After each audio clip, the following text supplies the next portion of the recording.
Today, we will be talking about some ongoing manga you should check out. Enjoy!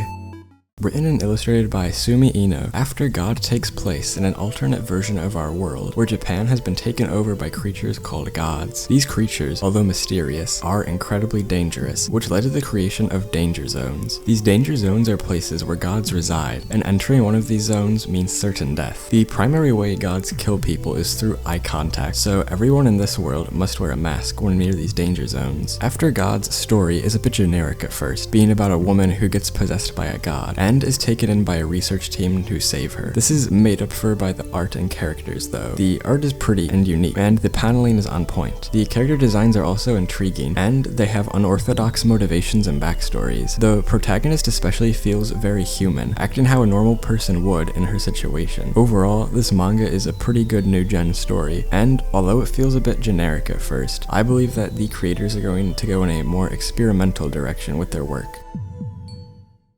But what if you're not a big fan of heroes fighting monsters and stuff? Well, perhaps you should check out Darwin's Incident. The premise of the story is a bit odd, but stay with me. So, Darwin's Incident is about a biological research team. They came across a chimpanzee who gave birth to a half chimpanzee, half human type creature named Charlie. An animal rights terrorist group attacked this bio-research group and took Charlie. Now, 15 years later, Charlie enters a high school where he meets a girl named Lucy. Although there really are not a lot of chapters of Darwin's Incident out right now, I look forward to seeing how Charlie navigates the social life of high school, and how the research team and the animal rights terrorist group will affect his life. When it comes to the art, the mangaka takes an old gen approach, with their style being pretty realistic. The paneling is also kinda average, but besides that, I don't really have any complaints about Darwin's Incident. It also won an award this year, so some people think this manga goes pretty hard.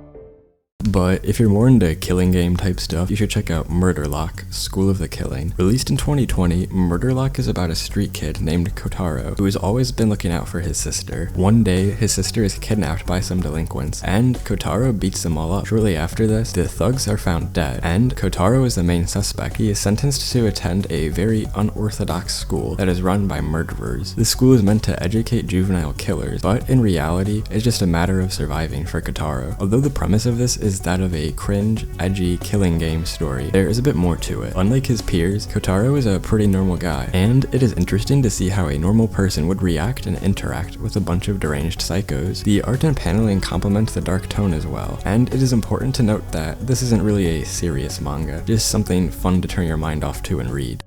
Well, that does it for my recommendations. I probably won't make a recommendation video for a while, as these videos are a bit formulaic to make. I'd like to do more analysis or review type stuff in the future, and thank you all for your recent support on my judo video. It's just absurd, you have no idea how much I appreciate it. But yeah, thank you for watching. Later, gamers.